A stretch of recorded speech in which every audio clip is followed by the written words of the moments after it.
This is the in-cab portion of the test. First thing I want to do, I'm going to check my seat belt. It's mounted to the truck securely, not bent, broken, or damaged, and not missing nuts or bolts. It latches properly.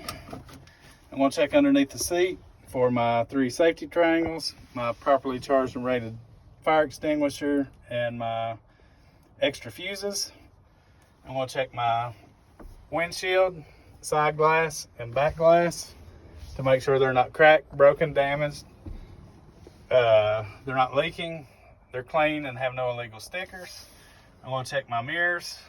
They're mounted to the truck securely. They're not cracked, broken, damaged. They're clean and have no illegal stickers. Now I'm going to do my safe start. The truck is in neutral. Parking brakes engaged. I'm going to start the truck. My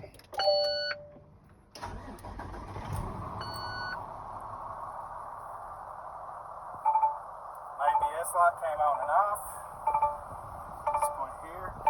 And now I'm going to check my temperature gauge. It's at the proper temperature, working properly. I'm going to check my oil pressure gauge. It's at the proper pressure, it's working properly. I'm going to check my RPM and miles per hour gauge. They're working properly. I'm going to check my primary and secondary air tank. They're charging between 120 and 140 psi. They're working properly. Now I'm going to check my hazard lights, indicators. They're working properly. Now I'm going to check my left turn signal indicator. It's working properly. Right turn signal indicator is working properly. I'm going to check my high beams. They're working properly. I'm going to check my city horn. It's working properly. I'm going to check my air horn. It's working properly. Now I'm going to check my windshield wipers.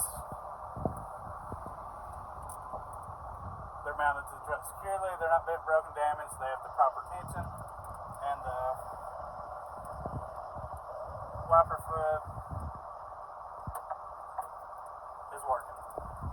Now we're going to check the heat, or the defrost and heater.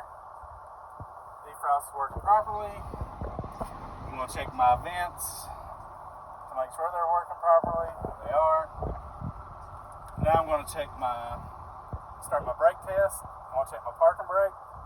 With the parking brake engaged, I'm going to put the truck in drive. I'm going to pull against, give it some fuel. The truck doesn't move, parking brake's working properly. Now I'm going to do my service brake test. I'm going to disengage the parking brake. I'm going to pull up to 5 miles per hour. I'm going to hit my brake. The truck doesn't pull left or right. The service brake's working properly.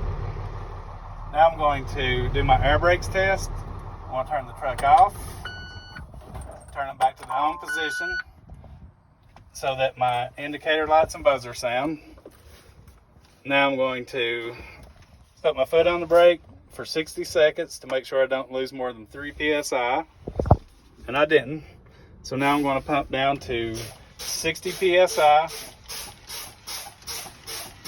at which point my indicator and buzzer will sound, and it did. Now I'm going to pump down to in between 20 and 40 psi, and my parking brake will engage, and it did. Now I'm going to start the truck back up, let it build back between 120 and 140 psi.